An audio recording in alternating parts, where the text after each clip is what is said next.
of illegal immigration, and they really don't want you to miss it. So they subtly and tastefully deck the White House North Lawn with dozens of yard signs featuring photos of people that the Trump administration claims are in the country illegally, each poster saying arrested and listing the alleged offensive with which they have been charged. CNN's working to confirm the identities and if there are actual allegations against these people. Until then, we are blurring their identities. That display was put up after the Trump administration announced nearly 800 arrests of undocumented immigrants in a massive crackdown in Florida over the weekend, even though immigration has historically been one of President Trump's more popular issues, given he outperformed his first term high by 7 points earlier this year. Something appears to be changing.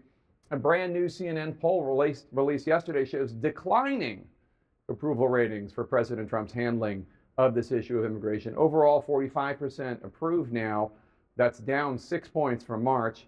53% are expressing confidence in the president's ability to deal with immigration. That's still a majority, but it is down from 60% in December. 47% of the American people say they have no confidence in the president's handling of this issue. Obviously, the president has signed over 200 executive orders and immigrations in as a nearly 100 days in office, and a lot of them have focused on immigration, some in ways that are directly impactful, including the ones that you saw Trump sign on his first several days in office. Today, they a lot of times also have to do just with messaging, and including the one that he's expected to sign here shortly, Jake, inside the Oval Office. Right now, we haven't gotten an indication that's going to open to reporters, but we are told that it's going to relate to publishing a list of all the sanctuary cities in the United States, for example, as the White House is really trying to keep immigration at the forefront of their agenda and also highlighting what they have done on immigration, because that was one of his key campaign promises, Jake. And yes, you've seen the border crossings go down significantly. When you look at the numbers from January and then February, March, and since the president has been in the Oval Office, you've seen just how dramatically those numbers have dropped. And so the White House is trying to keep the focus on that. That's why the signs are behind me here at the White House focusing on that, because they do know typically it's one of his strongest areas that he polls in with voters. And they saw him coming into the White House arguing it was a mandate to secure the border. They've been facing way more scrutiny lately, Jake, though, of course, over some of the cases when it comes to who they are deporting and whether or not those people are being afforded due process as a part of those deportations from the United States, and also whether or not they're abiding by court rulings. They were just pressed this morning about a little girl who is a U.S. citizen who was deported along with her mother, who is undocumented. And you saw Tom Homan, the president's borders, are arguing that was a parental issue. He kept pointing to the mother. That is something he's done previously, and we've asked, well, what happens when a child who's in a mixed status household, one of their parents is deported? And they have often pointed back to just parenting in that case, Jake. And so certainly it is something that the White House is trying to highlight, but as you noted, those CNN poll numbers, the president's handling of immigration is down 6 points since March, as they have continued to face a lot of court scrutiny over this matter. All right, Caitlin Collins, thanks so much. Kristen Soltis-Anderson, I mean, one of the things that has become sort of a feature of covering this administration is that when there are stories that are very negative for them, like the economy, they really want to change the subject to immigration, right? And you saw them kind of take this and, you know, they sent Caroline Leavitt and Tom Homan out to do a briefing far earlier in the day than these briefings are normally held, right? It was at 8:30 this morning. But in this case, I'm just really interested to know if you think, considering the data you see, that there is a point where Americans would turn on Trump over.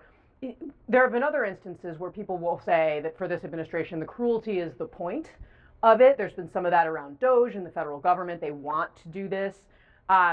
Is there any sort of potential for backlash? I mean, these kids are U.S. citizens. One of them had cancer. And then there's also this detail that the father of one of them filed a petition, an emergency petition, to say that he wanted the kid to stay. So there was apparently a dispute between the mother, who the government says wanted to take the child back to Honduras, but the father who's here did not. These are really sticky situations. These are tough questions, but ultimately voters voted for Donald Trump to do a couple things: lower cost of living, secure the border, get immigration under control. We're always top of that list.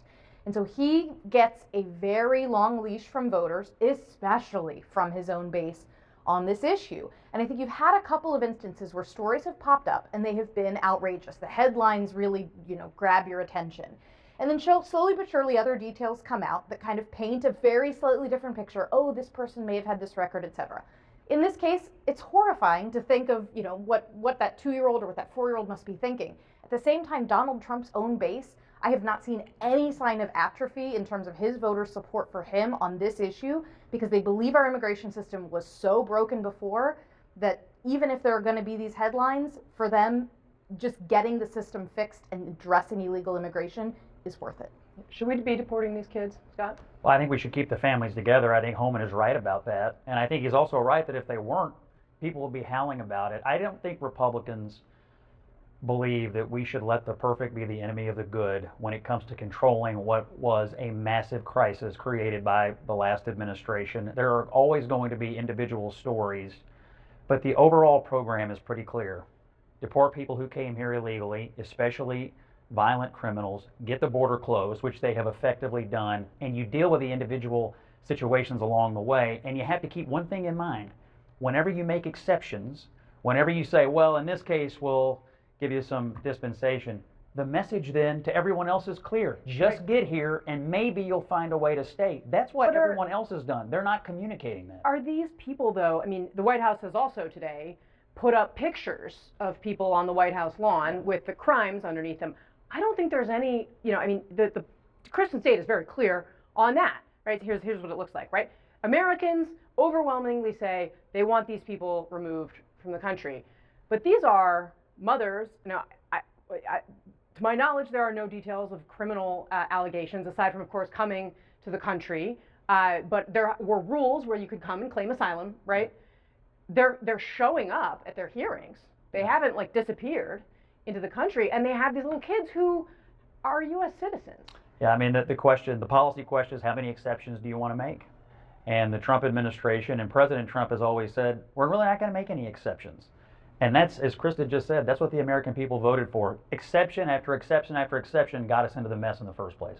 I don't agree with the policy, but I don't disagree with your assessment of this.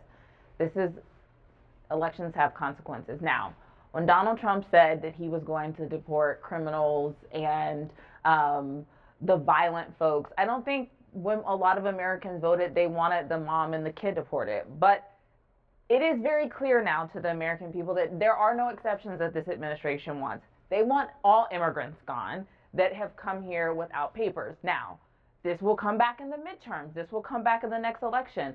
This is an opportunity. I hate to talk about this because these are real people's lives, but this is an opportunity for Democrats. In the first Trump administration, the one time the issue of immigration actually started trending to become a more positive issue that broke through was during family separation. It was the one time in the years about this issue. If this becomes a family separation 2.0 where you see American citizens being deported, that one story could make it the break. The question is, will Democrats be able to take it and use it for their advantage?